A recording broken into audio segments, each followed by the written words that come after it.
Assalamualaikum warahmatullahi wabarakatuh. Perkenalkan, nama saya Maya Almira Putrana dari kelas 11 MIPA 3. Di sini saya akan menjelaskan tentang sistem pertahanan tubuh. Dari sistem pertahanan tubuh, di sini saya akan menjelaskan 3 materi. Yang pertama tentang antigen dan antibodi, yang kedua tentang mekanisme pertahanan tubuh, dan yang ketiga yang terakhir adalah cara memperoleh kekebalan tubuh. Yang pertama, saya akan menjelaskan apa itu sistem pertahanan tubuh. Sistem pertahanan tubuh adalah suatu sistem perlindungan atau pertahanan yang ada di dalam tubuh manusia. Yang pertama, saya akan menjelaskan tentang antigen dan antibodi. Yang pertama, antigen. Antigen adalah suatu substansi yang dianggap asing oleh tubuh dan akan memacu terjadinya respon imun atau kekebalan tubuh. Kekebalan tubuh ini yang akhirnya akan menyebabkan produksi antibodi sebagai bagian dari pertahanan tubuh dari infeksi dan penyakit. Antigen itu ada dua. Yang pertama, antigen eksogen. Antigen eksogen ini dapat berupa dari zat asing dari lingkungan seperti bahan kimiawi, bakteri, virus, jamur, ataupun serbuk sari. Ada juga yang terdapat dari dalam tubuh, yaitu toksin atau bakteri atau sel-sel jaringan yang disebut dengan antigen endogen. Antigen yang berhasil masuk ke dalam tubuh akan berikatan dengan reseptor sel limfosit B. Pengikatan tersebut itu menyebabkan sel limfosit B berdiferensi menjadi sel plasma. Sel plasma kemudian akan membentuk antibodi yang mampu berikatan dengan antigen yang merangsang pembentukan antibodi tersebut. Tempat melekatnya antibodi pada antigen itu disebut epitop, sedangkan tempat melekatnya antigen pada antibodi disebut variabel. Yang kedua, antibodi. Antibodi adalah biomolekul yang tersusun atas protein dan dibentuk sebagai respon terhadap keberadaan benda-benda asing yang tidak diinginkan atau dikehendaki di dalam tubuh kita. Benda-benda asing tadi disebut dengan antigen. Jadi yang kita pelajari tadi, tiap kali ada benda masuk ke dalam tubuh kita itu memerlukan 10-14 hari untuk membentuk antibodi. Antibodi yang dihasilkan oleh limfosit B atau sel-sel B. Antibodi itu digunakan untuk menetralkan atau menghancurkan antigen yang masuk ke dalam tubuh atau benda-benda asing yang masuk ke dalam tubuh.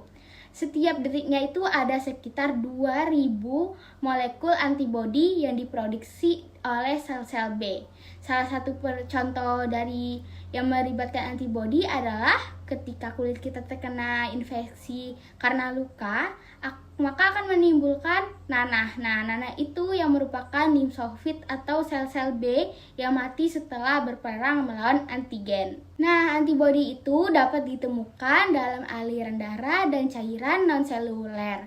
Antibodi ini memiliki struktur molekul yang sesuai dengan antigen secara sempurna, seperti anak kunci dan lubangnya. Jadi seperti itulah. Tiap jenis antibodi spesifik terhadap antigen jenis tertentu. Antibodi itu terbuat dari struktur dasar yang disebut dengan rantai. Tiap antibodi tadi memiliki 2 rantai berat, besar, dan 2 rantai ringan. Antibodi itu disebut juga dengan imunoglobulin. Apa aja sih jenis-jenis antibodi? Jenis-jenis antibodi yang pertama adalah imunoglobulin A atau IgA. IgA ini adalah jenis antibodi yang paling sering ditemukan dalam tubuh dan terlibat dalam proses terjadinya reaksi alergi. Jenis antibodi yang kedua adalah imunoglobulin E atau IgE. IgE ini adalah jenis antibodi umum ditemukan dalam aliran darah, meskipun jumlahnya itu sedikit. Tipe antibodi yang ketiga adalah imunoglobulin G atau ImG. Imunoglobulin G ini adalah jenis antibodi yang paling banyak ditemukan dalam darah dan cairan tubuh lainnya. Yang keempat, jenis antibodi adalah imunoglobulin M atau IgM. IgM ini itu adalah antibodi yang akan terbentuk saat dalam tubuh jadi terbentuk dalam tubuh ketika pertama kali terinfeksi oleh bakteri atau virus. Nah, jenis antibodi yang terakhir, yang kelima, yaitu imunoglobulin D atau IgD. Imunoglobulin D ini atau IgD ini adalah antibodi yang juga terdapat dalam darah, getah bening, dan juga terdapat pada permukaan sel B. Akan tetapi, dalam jumlahnya ini yang sangat sedikit. Yang terakhir, materi tentang antibodi adalah cara kerja antibodi. Jadi antibodi itu menghancurkan antigen dengan melalui berbagai cara. Yang pertama dengan penetralan. Dengan penetralan itu antibodi menetralkan racun yang toksik yang dihasilkan oleh bakteri atau antigen yang menjadikannya agar tidak berbahaya sehingga dapat disekresi dari tubuh melalui tubulus ginjal. Yang kedua, caranya itu dengan pengendapan atau presipitasi. Dengan cara pengendapan ini, molekul-molekul antigen atau yang benda asing tadi dengan cara itu membentuk menjadi gumpalan-gumpalan yang tidak larut. Dan yang ketiga adalah dengan pelekatan antibodi. Nah, ini dengan cara melekat pada sel-sel mikroorganisme atau antigen sebagai opsonin, sehingga antigen tersebut dapat difagosit dan dihancurkan oleh neutrofil.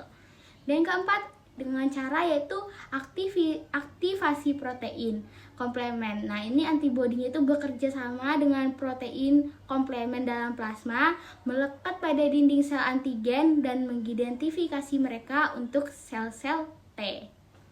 Nah, selanjutnya saya akan menjelaskan tentang mekanisme sistem pertahanan tubuh. Mekanisme sistem pertahanan tubuh itu terbagi menjadi dua. Yang pertama, sistem mekanisme pertahanan tubuh yang spesifik dan non-spesifik. Yang pertama, saya akan menjelaskan dulu sistem pertahanan tubuh yang non-spesifik. Nah, sistem pertahanan tubuh yang non-spesifik adalah sistem pertahanan tubuh lapis pertama yang tidak membedakan mikroorganisme patogen satu dengan yang lainnya. Sementara pertahanan ini, non-spesifik ini adalah sistem pertahanan yang kita bawa sejak lahir. Tetapi ini tuh tidak ditujukan untuk melawan antigen tertentu saja, melainkan ini tuh untuk memberikan respon terhadap berbagai macam antigen untuk melindungi tubuh. Nah, sistem spesifik non-spesifik ini terbagi lagi menjadi dua. Yang pertama, sistem non-spesifik eksternal dan internal. Yang pertama, eksternal. Sistem pertahanan non-spesifik eksternal adalah pertahanan tubuh yang paling luar. Nah, tugasnya itu apa? Untuk melindungi agar antigen tidak masuk ke dalam tubuh. Contohnya itu ada dua. Yang pertama, kulit. Kalian tahu kan kalau kulit itu merupakan bagian terluar dari tubuh. Nah, maka dari itu kulit tadi dapat berperan sebagai penghalang dari antigen masuk ke dalam tubuh. Yang kedua, ada membran mukosa. Nah, ini merupakan lapisan yang melapisi bagian dalam organ tubuh. Nah, seperti apa? Seperti saluran pernapasan dan pencernaan. Nah, membran mukosa ini juga dapat menghasilkan lendir yang tugasnya akan merangkap antigen tadi sehingga antigen itu tidak bisa masuk ke sel-sel tubuh. Yang kedua, sistem pertahanan non-spesifik internal. Pertahanan non-spesifik internal ini adalah pertahanan tubuh yang akan bekerja hanya jika ada antigen yang bisa menembus pertahanan non-spesifik internal yang pertama tadi, eksternal yang pertama tadi. Nah, yang non-spesifik eksternal adalah apa aja? Yang pertama, fagositosis. Nah, fagositosis ini adalah mekanismenya itu penelanan benda-benda asing terutama mikroba oleh sel-sel tertentu, khususnya itu adalah sel-sel darah putih. Yang kedua, respon peradangan. Respon peradangan adalah tanggapan cepat setempat terhadap kerusakan jaringan yang disebabkan oleh banyak hal, yaitu salah satunya adalah teritis, tergigit, tersengat, ataupun terinfeksi mikroorganisme. Yang ketiga ada sel NK atau natural killer. Nah, sel NK ini adalah fungsinya untuk membunuh sel yang terinfeksi. Jadi, serta sel mat yang terlibat dalam inflasi atau peradangan yang tadi. Yang keempat, yang terakhir ada senyawa antimikroba, yaitu dengan cara Kerjanya yaitu dengan protein antimikroba ini tadi menghancurkan sel-sel mikroba yang masuk, atau dia tuh nggak merusak, atau dia tuh menghambat agar mikroba asing tadi tidak dapat bereproduksi. Nah, itu tadi sistem pertahanan non-spesifik. Selanjutnya aku akan menjelaskan sistem pertahanan spesifik.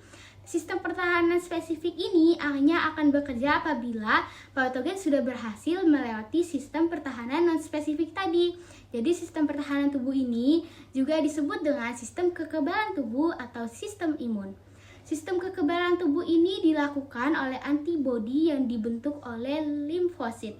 Karena adanya antigen yang masuk ke dalam tubuh pertahanan ini, tubuh spesifik juga disebut dengan pertahanan ketiga tubuh. Kenapa disebut sistem pertahanan ketiga tubuh? Karena bekerja jika antigen berhasil masuk ke dalam tubuh dan telah melewati sistem pertahanan tubuh non-spesifik internal. Nah, sistem pertahanan tubuh spesifik ini juga terdiri dari dua macam limfosit. Yang pertama, limfosit B dan T. Jadi saya akan menjelaskan dulu yang limfosit B. Limfosit B ini dia bentuk dan dimatangkan di sumsum tulang belakang. Dan ketika sudah matang atau udah siap digunakan, ini akan menyebar ke seluruh tubuh.